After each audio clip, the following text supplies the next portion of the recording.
আসসালামু আলাইকুম, welcome back another blog video. আজকের ভিডিওটা হলো খুবই স্পেশাল ভিডিও। গ্রামে ছুটিতে বাড়িতে আসছি। অনেকে যারা আমার শুভাকাঙ্ক্ষী আছেন, আমার পেজে যারা সবসময় দেখেন আমাকে, সবাই জানেন আমার একটা স্বপ্ন, আমি একটা গরুর খামার দেব, খামারি হব। চাকরির পেছনে মানুষের গোলামি না করে আমি গরুর খামারি হওয়ার খুবই প্রচেষ্টা আছে, ইচ্ছা আছে। প্রাথমিক অবস্থায় আমার খামারের পথে সবচেয়ে বড় বাধা হলো আমার ফ্যামিলির কেউ রাজি না আমার খামারে করার জন্য। তারপরেও আমার সেই ইচ্ছা আকাঙ্ক্ষা আছে, ইনশাল্লাহ আমি এগিয়ে যাব। কেউ থাকুক না থাকুক, আমার স্বপ্নটাকে আমাকে বাস্তবায়ন করতে হবে। তো সেই অনুযায়ী আমি খামারের জন্য ছোট্ট পরিসরে আস্তে আস্তে ডেভেলপমেন্ট করতেছি। খামার তো আর ধরে বড় করা যায় না, বড় করার মতো সেই এবিলিটি আমাদের নাই। মিডল ক্লাস ফ্যামিলির লোক আমরা, বা এত টাকা পয়সাও নাই, ছোটো আকারে শুরু করব।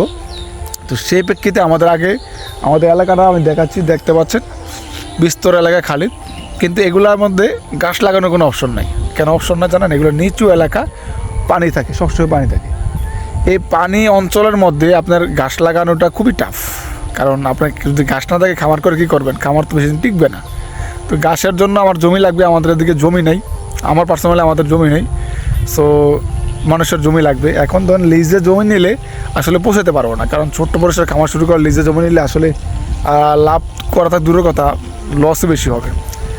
তাই যেটা বলে বন্ধক বা খাজনা, যেটা যেটা ওইভাবে জমি চাচ্ছিলাম আর কি। তো একটা জমি রাখছি এদিকে, আমার বাড়িটা হলো ওইদিকে, ওই যে বাড়ি দেখা যায় ওইদিকে, হ্যাঁ আমার বাড়িটা। তো এই পাশে একটা জমি দেখছি, এই জমিটা রাখছি। এই যে আমার বাইক, মোটরসাইকেল, এটা আমার একমাত্র সম্বল। এটা নিয়ে আমি আসছি এখন। এদিকে একটা ঘাসের জমি দেখেন আমার এখানে, কিন্তু এছাড়া কিন্তু ঘাস লাগানো আছে, এখানে ঘাস টাস লাগানো আছে। তো আমি একটা জমি নিয়েছি একটু দূরে, তবে প্রবলেম নাই ইনশাল্লাহ। দূরে হলে কি হয়েছে, খামারের জন্য প্রথমে যদি আপনি কষ্ট না করেন তাহলে কিছু করতে পারবেন। দেখেন বিস্তর মাঠ, একদম খালি। ধান লাগানো হয়, 3 ফসল হয় এই মাঠে আসলে ঘাস লাগানোটা টাফ হবে, পানি থাকে সবসময়। তো জার্মান যে গাছটা আছে এই গাছটা লাগানোর চেষ্টা করবো আমি। তো একটা জায়গা ক্ষেত রাখছি, এই ক্ষেতটা আপনাদের সাথে আমি দেখানোর চেষ্টা করব। আমার ক্ষেতের পাশে যেটা রাখছি, এটার পাশে একটা আপনার আছে, ঘাসের জমি আছে। দেন এর পাশে আমি গাছ লাগাবো, দেখি আপনাদেরকেও দেখানোর চেষ্টা করব। ক্ষেতটা খেতে যাই, দেখি চারিদিকে ঘাস লাগানো আছে, বিস্তর মাঠ। বহুদিন পর এই এলাকায়, অত্র এলাকায় আসছি। পেছনে ক্যামেরা দেখেন, বিস্তর খোলা মাঠ। এটাকে বলা হয় শিবরামপুরের মাঠ বা জলা। আমাদেরটা হলো গাজীপুর, এটা হলো শিবরামপুরের অঞ্চল। এই অঞ্চল আমার বাইক ওখানে থুয়ে আসছি, আমার বাড়ি হলো আমার বাইকের পিছনে অপোজিটে। সো দেখেন এখানে একটা ঘাসের জমি করা আছে, ঘাসের জমি আছে একটা।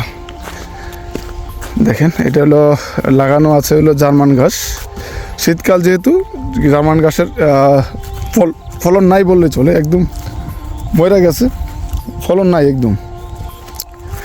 সো এই শীতকালটার মধ্যে আসলে খুব কষ্টসাধ্য হবে। দেখেন একটা জিনিস দেখাই আপনাদেরকে, এখানে কিছু দেখেন খালি মাঠের মধ্যে অতিথি পাখি। আসলে এই পাখিগুলো আমি কখনো আর পূর্বে দেখি নাই। এই যে কত সুন্দর সুন্দর পাখি, এগুলো আমি পূর্বে দেখি নাই। মাঠের মধ্যে গরু ঘাস খাচ্ছে। ইনশাআল্লাহ আল্লাহ তাআলা, আল্লাহ যদি রহম করে তাহলে কোনো একদিন বড় খামারি হবে। দেখেন ঘাস, এগুলো হলো জার্মান ঘাস, একদমই ফলন নেই ভাই। এখান থেকে কাটিং নিয়ে আমি লাগাই নেব, সমস্যা নাই। যেহেতু আমার জমির পাশেই, এটার পাশে হলো এই জমিটা তুমি কিছু লাগাবে, আর এটার পাশে এই জমিটা হলো আমার এখন বর্তমানে নিয়েছি, এটা লিজে নিয়েছি। এটা আমাদের এখানে গন্ডায় বলে 16 গন্ডা। এই যে ওই লাইল থেকে শুরু করে এই লাইল থেকে এই যে এখান পর্যন্ত, এখান থেকে ঘাস লাগিয়ে এখান থেকে ঘাস নিয়ে রাস্তায় তুলতে হবে, রাস্তা থেকে দেন বাড়িতে নিয়ে যেতে হবে। কোনোভাবেই এটা কাঁধে করে নেওয়াটা পসিবল না, এটা নিতে হবে আপনার লাগবে, ভ্যান বা কিছু লাগবে। তা না হলে ঘাস এখান থেকে নেওয়া পসিবল না। একটু দূরে, মোটামুটি আধা কিলোমিটার দূরে হবে। এই যে ঘাসের জমিটা আছে, এটার মালিকের বাড়ি হলো ওইদিকে।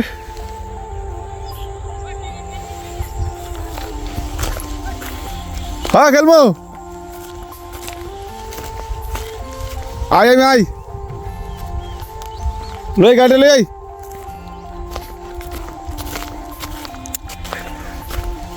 ওইদিকে ছেলেরা টিকিট খেলতেছে, তো বহুদিন ধরে টিকিট খেলি না, মোটর সাইকেলটা থুয়ে আসছি টিকিট খেলবো আপনাদের সাথে। আসলে এলাকা আসা হয় না, খেলাও হয় না, সো আজকে যেহেতু আসছি দেখি ক্রিকেট খেলবো। দারুণ, এই গাছের জমিতে দেখালাম, আমার জমিটা এখানে একটু দূরে হলো, খারাপ না। আস্তে আস্তে মাগমা উফ, গাথায় পইরা পায়ে এমন ব্যথা পাইছি। তো যেটা বলতেছিলাম, আসলে কষ্ট না করলে কষ্ট মিলে না, কষ্ট করতে হবে প্রচুর, প্রচুর কষ্ট না করলে আসলে সফল হতে পারবেন না। তা প্রাথমিক অবস্থা আপনার কাজের পথে অনেক বাধা বিপত্তি আসবে, সো বাধা বিপত্তিগুলা কাটিয়ে আপনাকে কিছু করতে হবে, তা নাহলে পারবেন না ভাই।